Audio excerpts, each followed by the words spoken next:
Ek dank U vanmôre dat ons weer eens kan vergader terwyl U vertoef om ons te kom haal.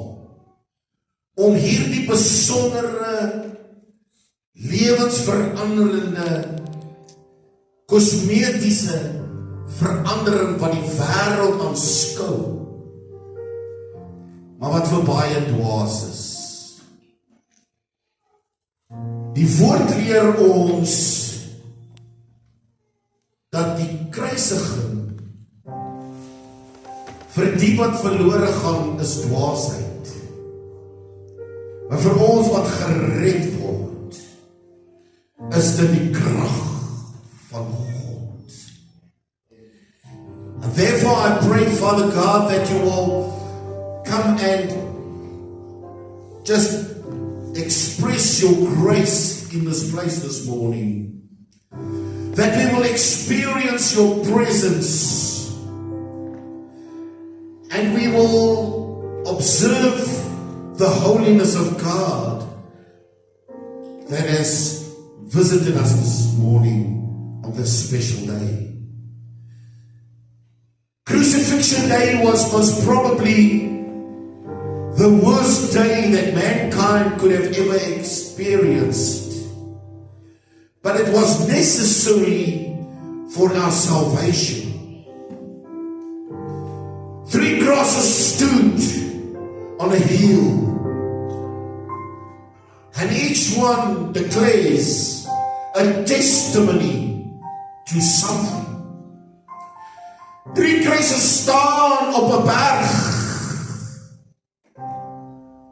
en elkeen getuig van 'n lewe, maar ook 'n dood.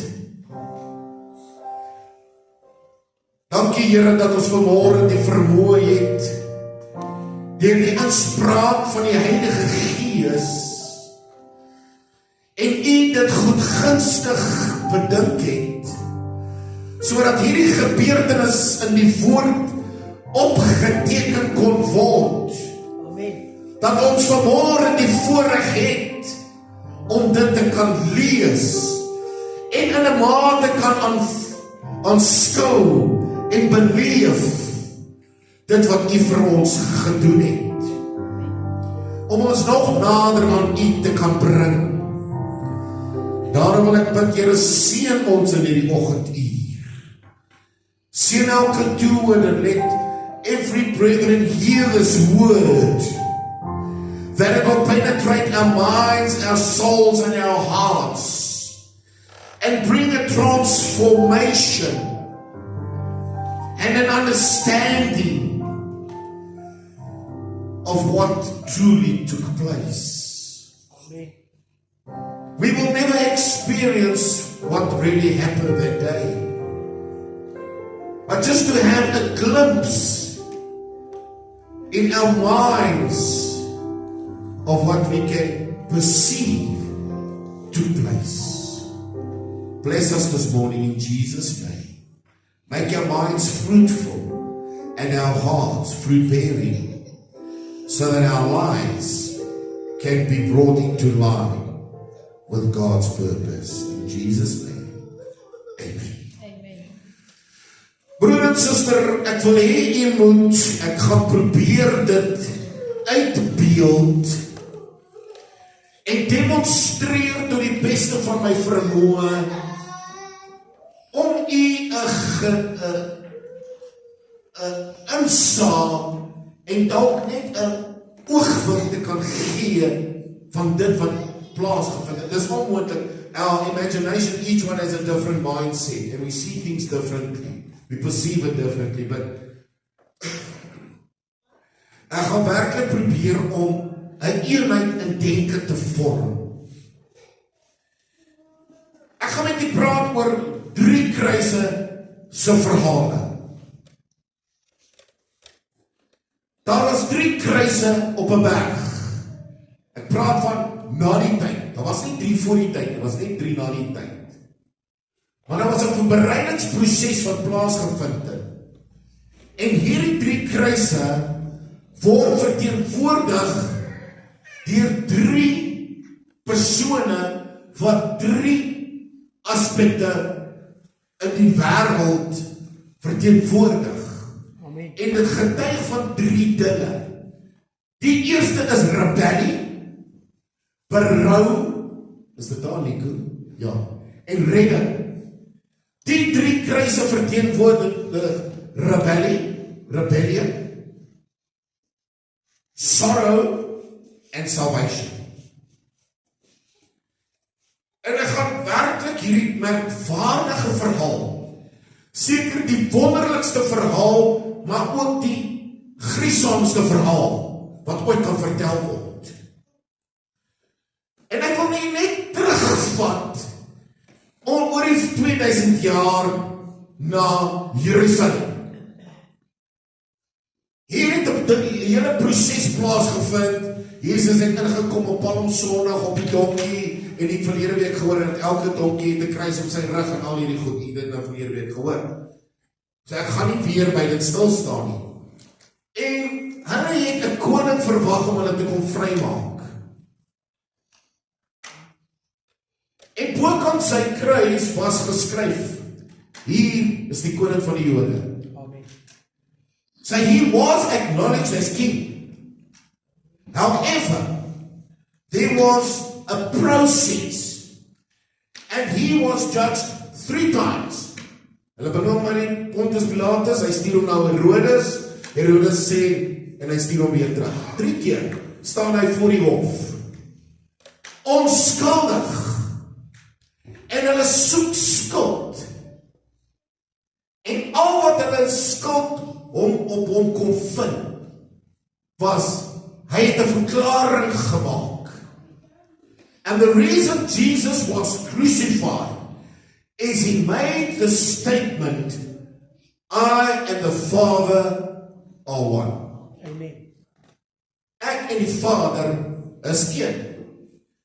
Maar hierdie 3 gaan ek aan u oordra, gonna enlighten you so that we can see what happened through the lens of the original language, as far as I can, within the limitation of language translation. Asseblief, dis weer eens, ek wil hê jy moet die diepte daarvan sien. Dis nie om hier iets anders te uitbring. Ek wil hê jy moet 'n dieper begrip en verstaan kry oor wat daardie dag plaasgevind het.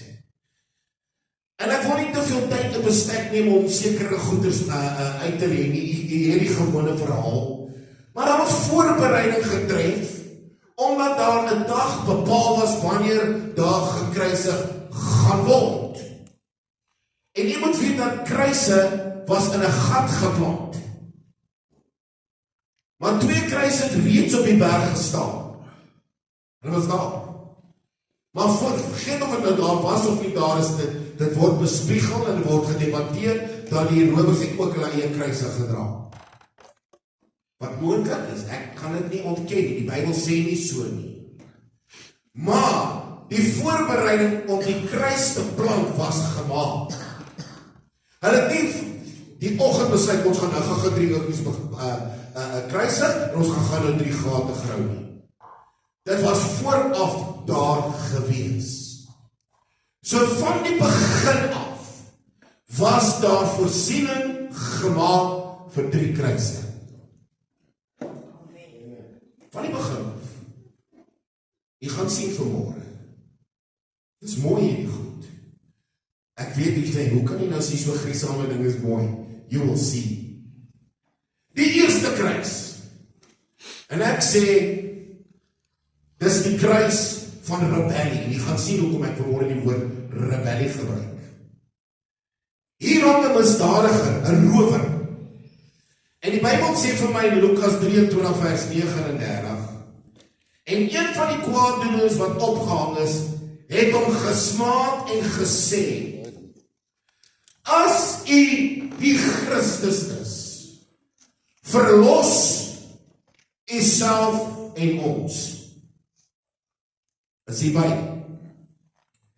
So hier kom een van die kriminele, en the Bible says in the Living Translation the following. One of the criminals hanging on the cross next to Jesus kept ridiculing him, saying, "What kind of Messiah are you? Save yourself and save us from death." Nou die woord ridicule, of in Afrikaans gelaster. In English it's actually blasphemy. Derived from the Greek word blasphemy. That's where the word blasphemy comes from. Beteken om 'n belediging van minagting te uiter teenoor iemand anders. Hier hang 'n rower, 'n commoner, 'n peasant, rejected by society because of his actions, not because of who he is, but because of what he does. I want you to understand this. When society sets people aside, they're not rejecting the individual, they're rejecting and not approving of his actions. Kriminele wat vanmôre in 'n tronk sit, dis nie dat ons die mens verwerp nie, maar sy optrede. Want sy optrede is teenstrydig met menslikheid. And here is somebody that is acting against any person in humanity's actions. He is ridiculing the King of Kings and the Lord of Lords after he acknowledged he is the Messiah. Because he said, if you're the Messiah, so there was an awareness. Is dit nou maar so met mense maak nie? Hulle sê hulle ken die Here, wanneer daar krisis is, en die Here is vir my so goed, maar met dieselfde mond, dan vervloek hulle die Here. Amen. Amen. Die Arameërs het 'n baie beter omskrywing. Hy gebruik die woord moret, wat beteken 'n innerlike houding van trots, verharding ten opsigte van 'n gesag en onafhanklik van God. En die omskrywing van hierdie woord sê dis iemand wat in opstand kom en rebelleer. En hulle gee vir hom 'n woord, 'n rebel. So iemand wat teen God is, wat sê die woord? As jy nie vir my is, dis jy teen my. 'n vyand van die wêreld, van God. 'n vriend van God is 'n vyand van die wêreld. Maar 'n vriend van die wêreld is 'n vyand van God. And you are rebelling against God's principles. You are, broer en suster, hoor mooi vanmôre, ek voel net in my hart om dit te sê, en mense moet nou maar vanmôre stryd vat. En ek praat van mense wat later hierdie sal kyk. If you don't go to church, and you become picky, and you become self-centered, and you start looking for mistakes, you will find them. Amen. But you're not turning against the church. You are rebelling against God. Amen. Mense is besig om teen God te rebelleer. Pastoor, die huis besoek by my nie. Ek is 18 jaar hier. Ek wonder hoeveel mense by my kom huis besoek.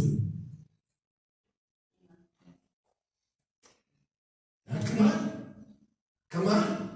Ek kom uit die hospitaal en ek is amper dood. Weet jy hoeveel mense was by my huis?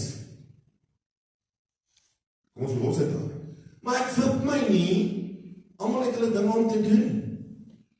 Ek word nie kwaad nie, en ek trek nie my kuitesting, as ek nog stywer moet trek nie, gaan ek pyn kry. Amen. Amen. Jy hoor wat ek probeer sê. Don't rebel against God's principles. Don't rebel against God. Be in line with God's word. Esegiel 20 vers 13 sê, want hulle het teen my in opstand gekom, maar dis die Hebreëus vir dit.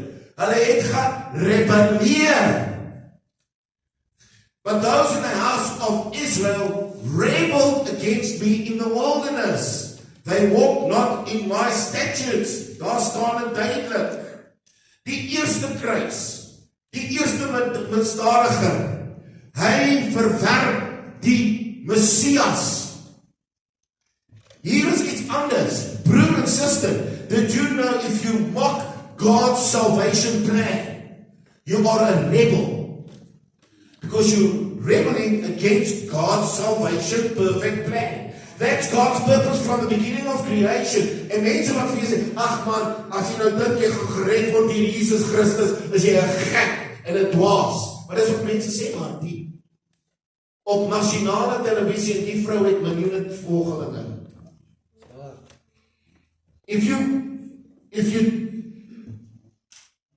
degrade the blood of Christ, you're mocking with the salvation plan of God. Amen.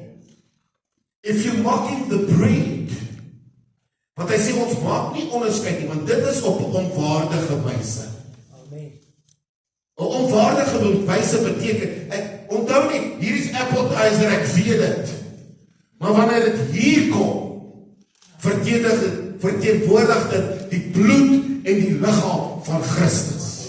En as ek na dit kyk met minagting, dan is ek besig om die saligheidsplan te bespot. Dan is ek 'n rebel. Communion is not something that the church introduced. Christ himself introduced communion. And then he said, if you do not participate in this, you do not participate in me. Amen. Hy het gespot, want hy het nie deel gehad aan die kruisiging. Hy het met die grootste kans, hy het juist die beste kans gehad van almal. Hy het geen geloof gehad nie. En nou broer en suster, hy het geen berou gehad nie. En interessant dat die woord vir berou in Aramees is charata, wat beteken to feel sorrow for my position and actions I am in. Mense het nie berou vandag nie, want hulle dink die lekker lewe, dit is goed so. Dit is okay so. En ek sien baie mense sê, ja, but you can be a Christian, but you can still have a life full of fun. You can still have a life full of fun within the parameters of Christ and God and His statutes. Dit kan nie ek maak wat ek wil nie. Ek wil vir u sê, ek merk iets by hierdie rower op. Ek wonder of u dit ook opmerk.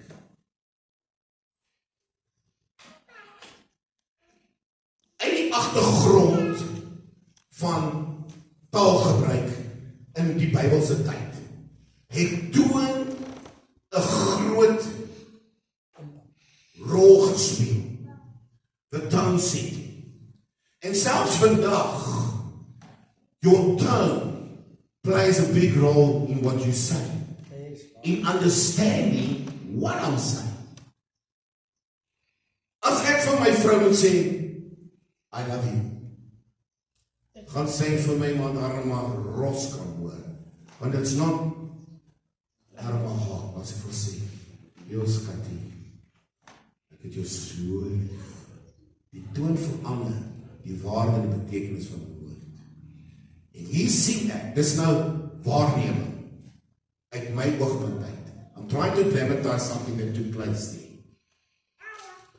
Hy sê, as u die Christus is, red u self en ons. Amen. Dis wat die skrif sê. Weet jy wat merk ek op? Sarkasme.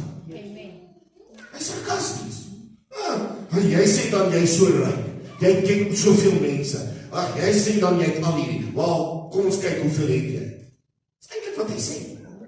He was sarcastic. He was full of sarcasm. Well, if you are the same thing, he acknowledged it, but he's sarcastic about it. Let's see if you're the same. Prove who you say you are. Dis wat hy kom doen het. En weet jy wat? Hierdie rower symboliseer 'n paar eienskappe van die mensdom. In hom is die mensdom se karakter opgeteken. There is characters of the humankind in him. Die eerste een is hardkoppigheid en opstand. Spreuke 29 vers 1 sê, After many rebukes, the stiff-necked man will be broken incurably without any warning. Hardkoppige persoon is iemand wat weier om toe te gee aan iets wat hy weet noodsaaklik is. Amen. Hier is iemand hier, nou is he's the Messiah. He just saw what happened. He saw him coming down the Via Dolorosa. He saw how Simon of Cyrene was carrying the cross. He saw he heard what the soldiers said when he nailed him to the cross. He saw all these things happening. Yet he still comes with sarcasm. And he's still caught up in his own rebellion. Die tweede ding. He is fool. He's a fool. He's foolish. Psalm 14 vers 1 sê, die dwaas sê in sy hart, daar is geen God nie. Hulle handel verderflik. Hulle doen gruwels. Daar is niemand wat goed doen nie. Ja, toe ek hierdie skrif voorberei, ek lees dit op. Hulle sê daar is niemand wat goed doen nie. Vind ons nie sulke mense in die kerk nie. Kerk loop oor van hierdie mense. Want hy doen niks, en hy is nie goed nie. If only good people came to church, then it was wasting time.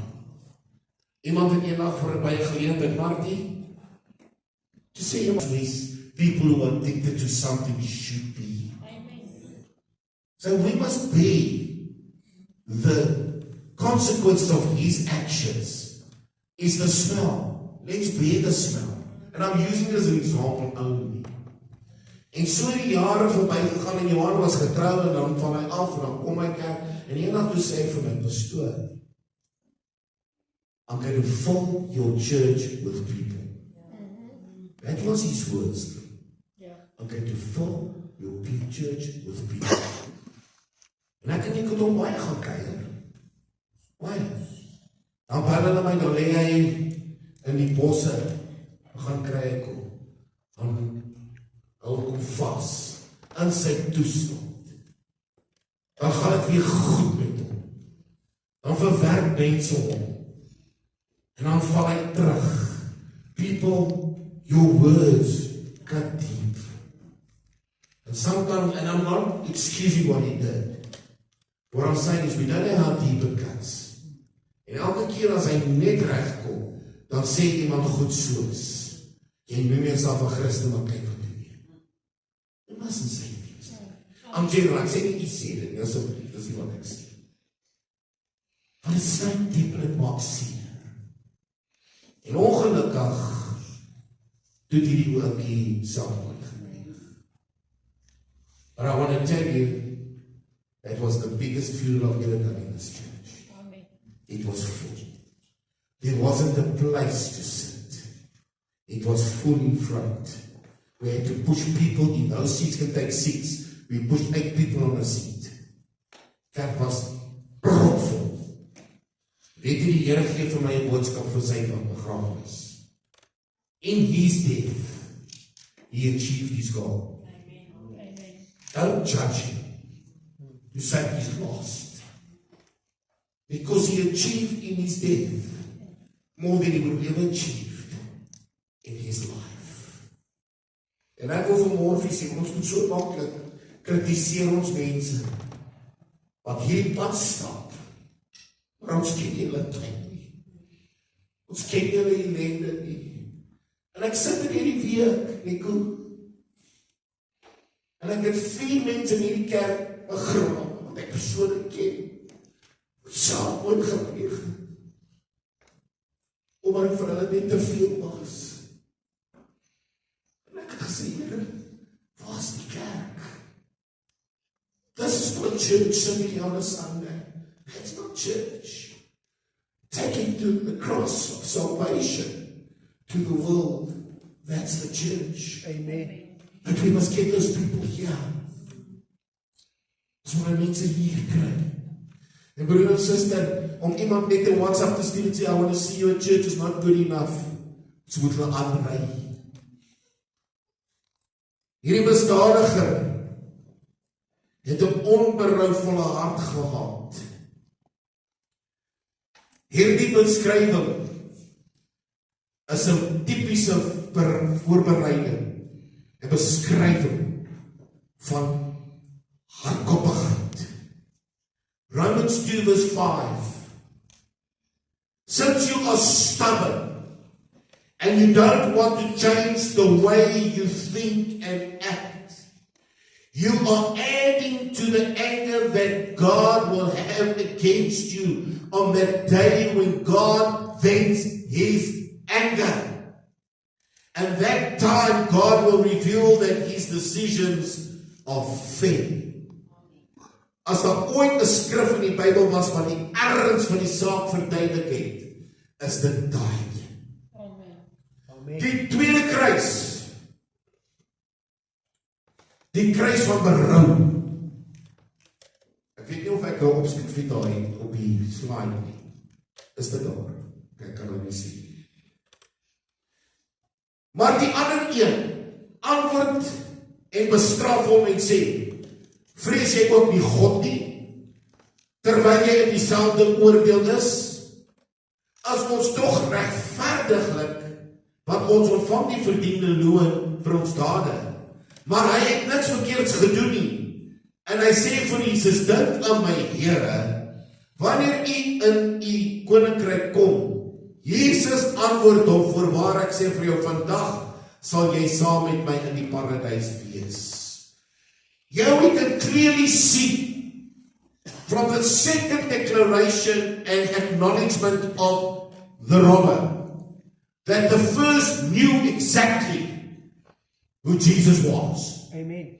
Because the second confirmed it and testified of it. Because they must have both knew who this man is. Because he said, Lord, he spoke to Jesus and he said, Lord, think of me when we're in paradise. Amen. En hy het gehoor van Jesus, want jy sien, Jesus' reputation preceded him. Long before he even got to Jerusalem, everyone knew about him. Everyone knew he's a righteous man. Everyone knew he did what was right. Everyone knew he was the Son of God, because he even himself said it. Amen. So there was no uncertainty. But the word for die woord vir berou, for that empathy, that sorrow, that knowing, I regret. We use the word regret. Is charata, which I said to you just now, which means to be sorry om spyt te wees wat lei tot verandering. To have a sorrowful heart that leads to change. The Bible teaches us something, en hierdie man het dit geweet. Romans 10 verse 13 confirms, want elkeen wat die naam van die Here aanroep, sal gered word. Dis 'n direkte aanhaling van Paulus uit Handelinge. Handelinge 2:21 sê presies dieselfde ding, en hier kom hy en hy bevestig dit. Whoever will call upon the name of the Lord shall be saved. Whoever will be called upon the Lord shall be saved. No matter how bad you are, no matter what junkie, met alle respek as ek die mense, ek gebruik dit nou om net mense te kategoriseer. There is a word that we use here, which means He will set you free and He will protect you from this day forth. And we must know that Jesus came. And on the cross, when He said to him, you will be with me in paradise, He changed his life and destination forever. Amen. In the last moment, he called upon the Lord, and He changed eternal life forever. If He also was in rebellion, He wouldn't have made it. En weet jy wat het gebeur? Die Here Jesus kom verlos hom van sy skuld en die mag van die sonde, en hy spreek hom vry. All his wrongdoings was taken away. Amen. And washed away. Ek gaan meer oor dit nou sê. Hy het ook die graf en die dood oorwin. En dit sal ons môre meer oor sê. En hy het ook die gawe van die opstanding, en dit sal ons Sondag meer oor Jy sien, want as die Here ons loskoop, deur ons sonde, van ons sonde, dan moet jy weet, hy koop ons los, van ons verantwoordelikheid. Amen. Die derde kruis. Dankie, Esther, sagtens. Die derde kruis. En hier wil ek net 'n bietjie stilstaan. In die middel van die toneel hang die verlosser. Jesus self. Die lam van God. En ek gaan vir u kortliks verduidelik wat dit beteken. Verlossing in die oorspronklike taal beteken iemand los te koop deur die prys te betaal. Amen. You have been redeemed. English is a better. Ransom has been paid to set you free. Die Aramees vir dit is pada. Die pada nie, want die pada. Which means ek het my vryheid gekry deur iemand anders wat betaal het vir my om vry te wees. Wow. What a privilege. What a privilege. The cross that Christ carried was never intended for him. By man's purpose. But by God's purpose it was. Amen. Jy moet verstaan, there's two kinds. But there was a cross already prepared on that day. For a third person. And this cross was actually prepared for Jesus. Amen. You see, Pontius Pilate asked, who do you want me to set free? And they all said, Barabbas, Barabbas, Barabbas, Barabbas. But he was supposed to be crucified. Amen. Amen. Because he was a murderer. Amen. He was a robber. He was now what we declare in modern terms, the scum of today. Skoon die uitdrukking, dit is nie konseptueel. Hy was die uitwerpsel van vandag se mense. Everything that he could do that was wrong, he did. But Barabbas means son of Abba, son of the Father, which in Arabic translated, dis wat vir u sê, ek wil hierdie goed vir u gee, means Jesus. So Barabbas in Arabic is Jesus, the murderer. So the cross that was the third cross was prepared for Jesus, the murderer, who was supposed to be crucified with the two robbers. But then we found someone. He became a mediator. And he came in the place of Barabbas. Jesus, the murderer. Nou wil ek iets vir u sê. Dat het u geweet dat Set, Kain en Abel was twee broers. Van wie? Adam en Eva. En toe het hy later 'n derde seun gehad. Set. Set beteken plaasvervanger. Plaasvervanger. So in ander woorde, hy het die slegte broer Kain of Adam vervang, want he is the replica of Adam.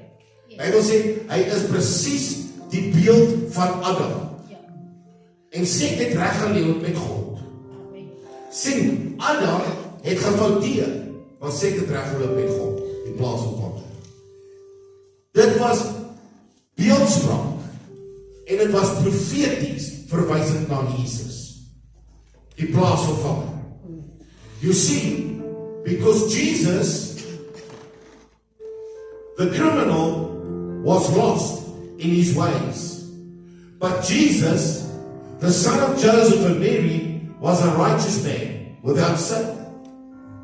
and he became the substitute for Barabbas. Amen. Jesus, the criminal. So the third cross was meant and intended for a criminal, but the substitute came. Because you see, Romans 3:23 says, all have sinned. And ek dink nie is daar. For all have sinned, want almal het gesondig en ontbreek hulle aan die heerlikheid van God. And we fall short of the glory of God.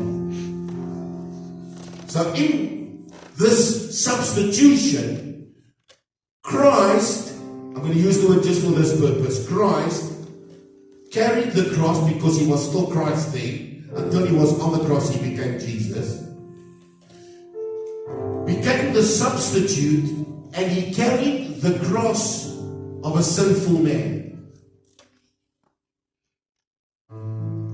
Amen. Christ carries your cross of the sinful man.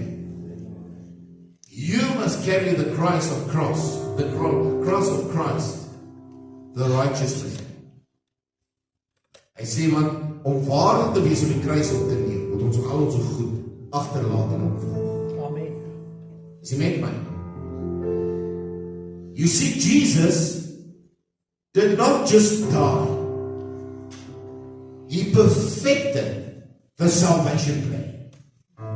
He completed the salvation plan. And his blood purified all of us from our sin. Amen. Because it was gruesome. Hierdie kruis, hierdie marteldood, is 'n verteenwoordiging van God se liefde, God se geregtigheid, sy heiligheid en sy plan. Want so lief het God die wêreld gehad, dat hy sy seun gestuur het. He says he gave his unique son to everyone who believes in him. Because the God sent the Son into the world, not to condemn the world, but that the world might be saved through him. Whoever believes in him is not condemned. Yes, whoever believes in him and walks after his principles and lives according to his ways is not condemned. Amen. Prys die naam van die Here. Loof die Here. Daarom het ons nie nodig om dood te vrees nie. Ek wil vanmôre vir julle sê, vinnig, ek gaan dit vinnig deurloop. Nommer 1, Jesus sterf as die lam van God. He became the sacrificial lamb who was sacrificed for us. John 1 says, John calls out and he says, there is the Lamb of God that takes the sin of the world away. Daar is die lam van God wat die sonde van die wêreld wegneem. 1 Petrus 1:18. Omdat julle weet dat julle nie deur verganklike dinge silwer of goud losgekoop is nie, uit eie lewenswandel deur die Vader oorgelewer is nie, maar deur die kosbare bloed van die lam Christus, soos 'n lam van sonder gebrek en vlekkeloos. Jesus dies as substitute. He died in the place of Barabbas, but he also died in your place. Amen. Maak nou klaar. Substitute. Jesus sterf as middelaar. 1 Timotheus 2 vers 5. For there is only one God, but there's also only one mediator of God and of man, the man, Christ Jesus, who gave himself as ransom for all, the testimony in its own times. He is our ransom and he's our mediator. Number 4, Jesus sterf aan die derde kruis as toonbeeld van volmaakte liefde. Perfection of love. Dying in the place of someone else. Benny, weet jy die Here het jou so lief dat hy sterf in jou plek. Kyk wat sê Romeine 5 vers 8. God bewys sy liefde teenoor ons daarin dat Christus vir ons gesterf het, toe ons nog sondaars was. Vanmôre sing my vrou hulle 'n lied. It says, I was forgiven so that I can forgive.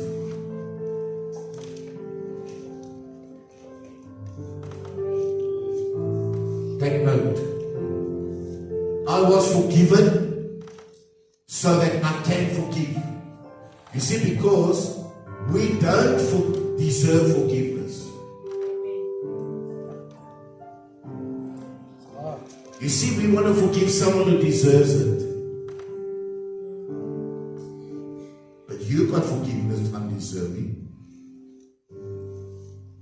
Ja, maar as hy eerst vir my kom regmaak en hy gee my goed terug, dan sal ek hom vergewe. Kom ons kyk na die man aan die kruis. Did he go and reconcile with people? Did he go and give broken stuff back? He was a thief. Die freaking thief. Did he go and give any of the stolen stuff back? Ek sê nou nie gaan steel en dan vra hom vergifnis nie, hoor. Kry my 90-inch TV. As die Here vergewe my, want ek gaan nou hierdie TV vat. Lead me not into temptation, but deliver me from evil. Nee, that doesn't work anyway. But he didn't go reconcile after. First reconcile and then God sê, nou, okay, nou is het reg nie. Mense sê, jy moet eers gaan regmaak, dan sal God jou vergewe. Nee. God vergewe my. Maar nou moet ek ander ook vergewe. Because I got it undeservingly. Now I can also forgive undeservingly. Whether that person deserves it or not. Not because it will make him a better person, but because I need to set him free. So that I can be set free. If I don't forgive somebody, I become a slave. And I'm enslaved to what he did to me. It's no clock. Jesus sterf om 'n nuwe verbond te bring. 'n Nuwe verbond. Wat sê? Sien dit in Lukas 22:20. Hy sê die volgende, dit gaan ons nou by dit hoor. Die beker is my bloed in die Nuwe Testament. This cup is God's new covenant, sealed with my blood. Sluit af met dit. Die kruisiging verseël die nuwe verbond. Sy bloed waarborg die genade. Sy dood verseker 'n intieme verhouding met God. En die kruis laastens beklemtoon sy missie, dat het volbring is. Die woordjie volbring, complete, in Greek is tetelestai. Ek het dit vir u verduidelik. In Arabic it is shalem, which has the same meaning, means it's paid in full. But shalem has something added to it. It means completed and it brings peace. The moment something is settled, don't you have peace about it? Don't you feel better about it? And when Jesus settles your debt to society, to sin, to the Father, your obligation to everything else, Jesus settles it. You must accept it. But that means you cannot set yourself in debt again. Because on that time you're on your own. Kan nie verwag dat die Here moet bly my skuld betaal nie. As God dit volbring het, is dit volbring. En ek wil vanmôre sê, God het die skuld volop betaal. Nico, is daar nog een skyfie? Dankie.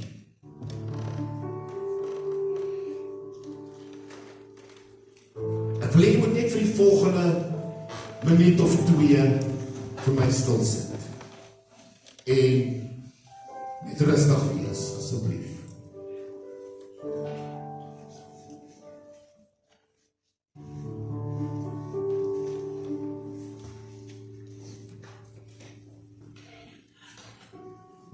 And just be with us for a moment. Wag net so 'n bietjie, Jacques, kom nog mense.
The sun rose over Auschwitz, but there was no warmth, no promise, no mercy. Only another day of waiting in anticipation to die.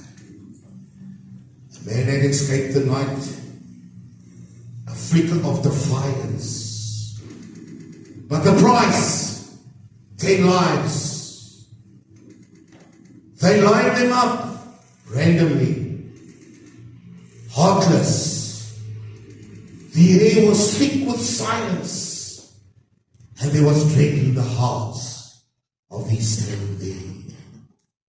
10 souls, 10 souls, randomly, they were chosen to die.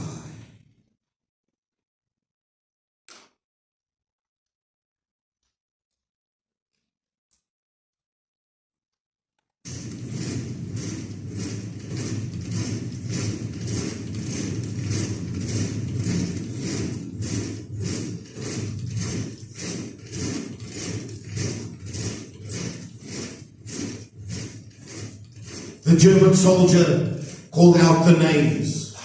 One by one, they stepped forward. Ladislaw Katsukits, Kazimierz Radziwiłł, Jesus Zamoyski, Stanislaw Potokajski, Alexander Safai, Tetsetsky, Leneskia, Zbigniew Ostrowski, Bogusław Lurborski, Mieczysław Tarnowski, and finally Jerzy Bartanowski. They stepped forward one by one, stunned, silent, torn from the line like pages from a book. Their stories of their lives unfinished, untold. And then from the line a cry that pierced the stillness, desperate, humane. No, no, I have a wife, I have children, please, not me, not me. A voice calling out that stunned them all. Set him free and take me. I'll suffer in his place. Time suddenly stopped. Even the guards looked up, not out of pity, but surprise. And then a shuffle, a rustle of cloth, a calm step forward from the shadows out of the dark.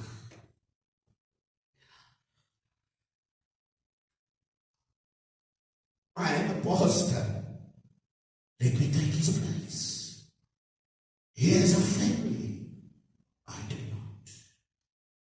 There it was, a sentence, simple and clear, and more powerful than any weapon ever used in this war. Who does that? Who chooses the son of death when freedom, even a moment more of a breath, could be clung to? Even the officer hesitated, a flicker of confusion, and then a shrug, and not permission granted. A life for a life. That was the price that had to be paid. And so, into starvation, the sound he went with the other 9 men. But this time, they were not alone. Colby was not just a man. He was God's peace in a place that was designed for chaos. He was light in a pit of darkness. He prayed. He encouraged. He held the broken in his arms, like a shepherd would hold his wounded lambs. One by one, they fell asleep as he embraced them, and they passed on into the deep. One by one, he sang over them, "It is well with my soul." And when they were all gone, he alone remained. As the faded voices of each disappeared, the last voice that sang, "Nearer, my God, to thee," still alive, still praying, still loving, until they came the next day. The guards with a needle, a final solution to the life that this one could not starve by. He was fed by the Spirit of God. August 14, 1941. He closed his eyes after the injection, not in fear, but in peace. Because love had won the battle. And the man that he saved, Francesc, was alive. He lived to see his wife again. He lived to raise his children. He lived to carry the story like a torch in the night. He would say, "I was saved by love. A man laid down his life, and he gave me back." Just as Jesus laid down his life to give back your life. Are we willing to lay our lives down for God? That means total commitment. When he picked up that cross in the place of Barabbas, he knew the suffering that awaits. He knew the struggle, but he did it out of love.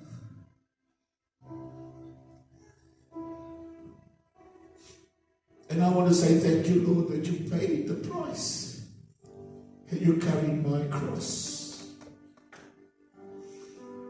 He carries your cross every day. Let us carry God's cross. Want hy sê, ek sê elke dag. Dit sê my ligte.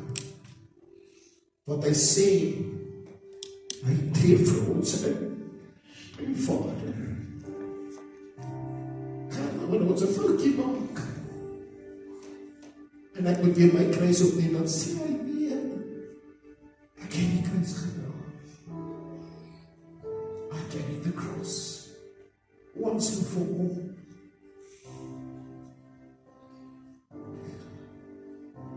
Let us call out this morning to Main Street. To Main Street. Let's not wait for someone else to do the work of God.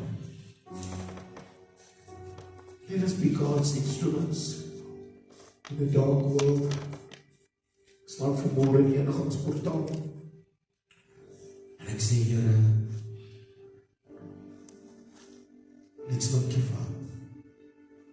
Let's not get discouraged. Isaac, let's keep seeking God. En ek het vanmôre gesê, toe hy omdraai, toe sy weg, toe sy niemand nie, hy het haar kruis aan die gedra, dat hulle 'n vreemde moes vra, om die kruis te dra. Eintlik moes sy disippels dit gedra het. Eintlik. Where were they? Where were they? Johannes het op 'n afstand gekyk. Hy het op 'n afstand gekyk. Want hy het maar geloer wat gaan. Uit vrees. Because they didn't understand it. Do we also just watch and look from a distance?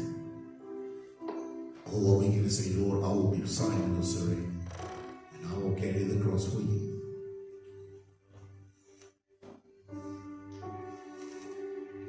Man Dan laid down his life, and he gave me back mine. Dit was sluit met hierdie, I am saved by love. Nothing else saves me but the love